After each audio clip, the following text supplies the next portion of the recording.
Amigos míos, mira, una cosita aquí. Hay dos intelectuales que yo respeto mucho, de todo este boom de realismo mágico cuando triunfó la revolución cubana, Fidel Castro, la ilusión, el comunismo, las guerrillas, una pila de intelectuales, todos se fueron detrás de la manzana podrida. Este de Rayuela, Julio Cortázar, ahí se fue también García Márquez, Mario Benedetti, bueno, todo el mundo detrás del comandante de la revolución, y hubo dos tipos. Uno es Borges, que Borges para mí es el number one porque siempre desde el principio dijo: todo esto es mentira, todo esto es un cuento, todo esto es descaro populista. Y el tipo enseguida no siguió esa cantidad de ratas que iban tras el flautista de Hamelin. Borges siempre decía: yo prefiero un estado chiquitico, un estado que ni se note, nada de Fidel Castro ni de esa guanaja. Y otro que yo respeto mucho es Vargas Llosa. ¿Por qué? Porque Vargas Llosa empezó arrastrado por esa euforia populista y de momento tuvo el valor de decir: esto es un descaro, esto es una mentira.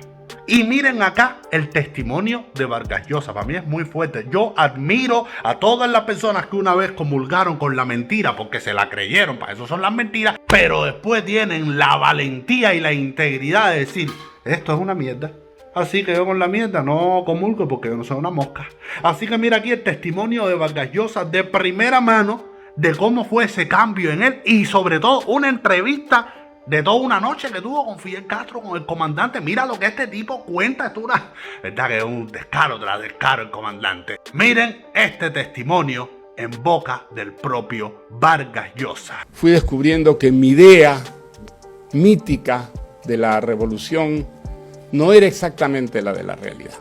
La realidad poco a poco se iba apartando, o yo iba descubriendo solo entonces que se apartaba mucho de esa revolución un tanto mítica, solidaria, libertaria, que iba a conciliar por fin esos ideales que parecían tan difíciles de juntar cuando yo estaba en Cahuide, de revolución y libertad. Resumo un largo proceso en el que poco a poco fui descubriendo cosas que no solamente me sorprendían, sino me parecían incompatibles con la idea que yo tenía de lo que había sido hasta entonces, o creía que había sido hasta entonces, la Revolución Cubana. Mi primer desencuentro fuerte fue el de la SUMAP. Se crearon unas organizaciones que eufemísticamente se llamaban Unidades Movilizables de Apoyo a la Producción, y en realidad eran campos de concentración, donde fueron mezclados contrarrevolucionarios, enemigos de la revolución, delincuentes comunes y homosexuales. Hubo una gran racia contra los homosexuales, y entre ellos cayeron los miembros de un grupo de pintores, poetas, músicos jóvenes con el que yo tenía vinculación, que se llamaba El Puente, que dirigía un poeta que se llamaba Jorge Mario. Fue una de las tremendas injusticias que se cometieron esos años, porque estos muchachos, estas muchachas que formaban parte del grupo El Puente estaban muy identificados con la revolución y creían que además la revolución no solo traería justicia social, la liberación del campesino, la justicia para el obrero, sino también para las minorías sexuales, de los que efectivamente muchos de los miembros del Puente formaban parte. Pues no ocurrió así. Muchos de ellos fueron a los campos de concentración con contrarrevolucionarios, con los famosos gusanos, y con delincuentes comunes. Hubo hasta suicidios entre ellos, y a mí me impresionó tremendamente esta injusticia, y escribí una carta privada a Fidel Castro, explicándole mi sorpresa, mi estupefacción y también mi disgusto con lo que creía era una gran injusticia. Y entonces Fidel Castro me invitó con un grupo que seguramente, igual que yo, había protestado, manifestado su sorpresa por lo ocurrido con la SUMAP, a una reunión que fue la única en la que yo estuve pues cerca, en un grupo pequeño de Fidel Castro. Una reunión que duró toda una noche, de 8 de la noche hasta las 8 de la mañana, y en las que él habló toda la noche. Ahí descubrí que él no tenía interlocutores, sino oyentes exclusivamente, pero que era una figura así que arrasaba con su poder, digamos, retórico, con su fuerza física, natural.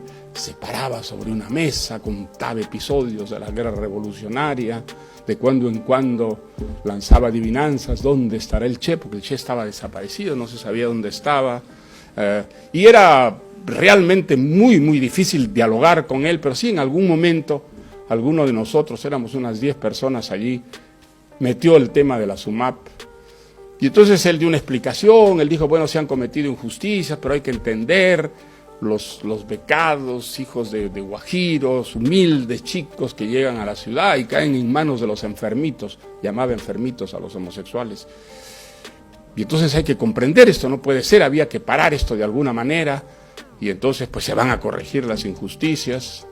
A mí me impresionó mucho, pero no me convenció, y quedé desde entonces con una cierta distancia secreta con la revolución y con una actitud ya que empezaba a ser bastante crítica.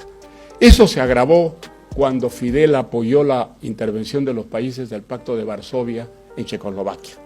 A mí me impresionó tremendamente que un país que estaba tratando de darle un rostro humano al socialismo, según la frase de Dubček, de pronto era invadido brutalmente por las fuerzas del Pacto de Varsovia, es decir, por la URSS, y que Cuba, que había creado una forma de socialismo de rostro humano, pues apoyara esta intervención. Y entonces, por primera vez manifesté públicamente una actitud crítica frente a la Revolución Cubana, un artículo que se llamó El socialismo y los tanques, y por lo que fui muy criticado en Cuba, a pesar de seguir siendo miembro del Comité de la Casa de las Américas.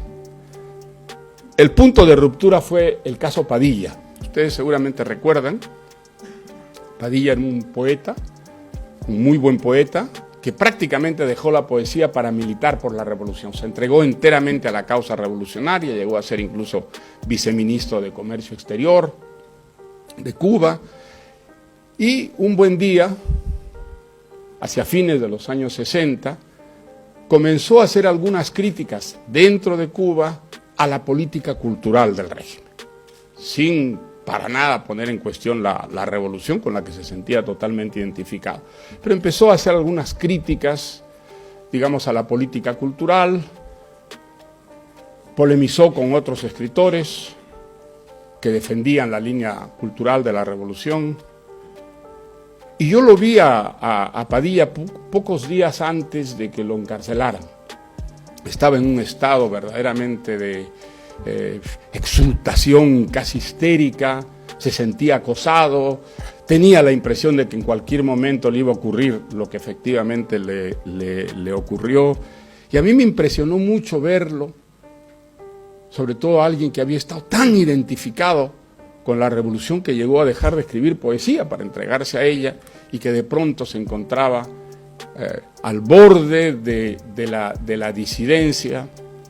Y efectivamente, a los pocos días fue encarcelado, acusado de ser un contrarrevolucionario. Y entonces esto a mí y a muchos intelectuales que habíamos estado totalmente identificados con la revolución, esto nos sorprendió, nos enojó y nos llevó a escribir un manifiesto de protesta. Este manifiesto, como ustedes saben, pues fue contestado brutalmente por el propio Fidel, que nos acusó a todos de ser agentes de la CIA, y hubo un acto público en Cuba donde sale de los calabozos Eberto Padilla a declararse contrarrevolucionario, agente de la CIA, y acusarnos a todos quienes lo habíamos defendido de ser también contrarrevolucionarios y agentes de la CIA. Esto para mí fue definitivo, me pareció que esto era como una versión caricaturesca, farsesca de los famosos juicios estalinistas de los años 30, y entonces rompí con la revolución. Fue un momento, digamos, neurálgico en mi vida política y en mi vida también literaria, porque vi cómo funcionaba una izquierda latinoamericana que no admitía, digamos, la disidencia en su seno. Fui bañado en mugre, prácticamente a las 24 horas de haber firmado este manifiesto. Fui literalmente bañado en mugre en América Latina, y al mismo tiempo recuperé una especie de libertad que hasta entonces no sabía que había perdido. El gran chantaje, no hay que dar armas al enemigo, había funcionado en mí. Yo por no dar armas al enemigo no había hecho jamás explícitas estas dudas, críticas a la revolución, y en el momento que las hacía, pues pasaba a ser un contrarrevolucionario. De alguna manera eso me devolvió una libertad que desde entonces, creo, hasta ahora no he perdido.